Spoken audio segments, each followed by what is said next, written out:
Hello friends, আজ আমি তোমাদের দেখাতে চলেছি বাঁধাকপির ডাল।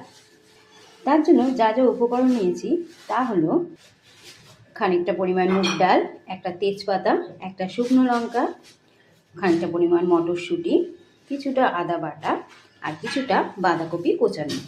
এই হচ্ছে বাঁধাকপির ডালের উপকরণ। এরপর মুগ ডালটা ভালোভাবে ভেজে নিচ্ছি। এরপর প্যানটি গরম করে নিয়ে তার মধ্যে পরিমাণ মতো সর্ষের তেল দিয়ে শুকনো লঙ্কা, তেজপাতা এর মধ্যে দেওয়া হলো, আর দিলাম সাদা জিরা। এরপর বাঁধাকপিগুলো ভেজে নিতে হবে ভালোভাবে। বাঁধাকপিটা একটু ভাজা ভাজা হয়ে এসছে, এর মধ্যে মটরশুঁটিগুলো দিয়ে দিলাম। তারপর দেওয়া হলো আগে থেকে বেটে রাখা আদা। এরপর দেওয়া হচ্ছে পরিমাণ মতো লবণ,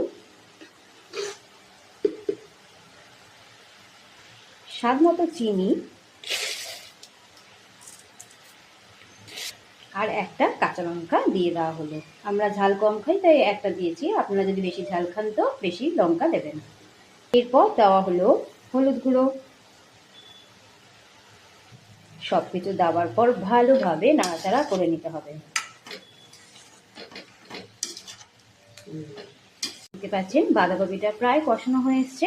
এরপরে একটু জিরে গুঁড়ো দিয়ে দেওয়া হলো, আর দেওয়া হলো এলাচ গুঁড়ো। এতে সেন্টটা বেশ ভালো আসে। দেখতে পাচ্ছেন বাঁধাকপিটা পুরো কষানো হয়ে গেছে। এবার সেদ্ধ করে রাখা ডালটা দিয়ে দেওয়া হলো। এরপর সামান্য পরিমাণে একটু জল দিয়ে দেওয়া হলো।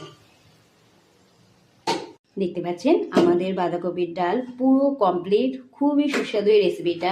শুধু ভাত দিয়ে কেন, পরোটা, লুচি যা দিয়ে খাবেন সেটাতেই অপূর্ব লাগবে। যদি ডালের রেসিপিটা ভালো লেগে থাকে তো অবশ্যই বাড়িতে ট্রাই করে খাবেন। সবাই ভালো থাকবেন, টাটা।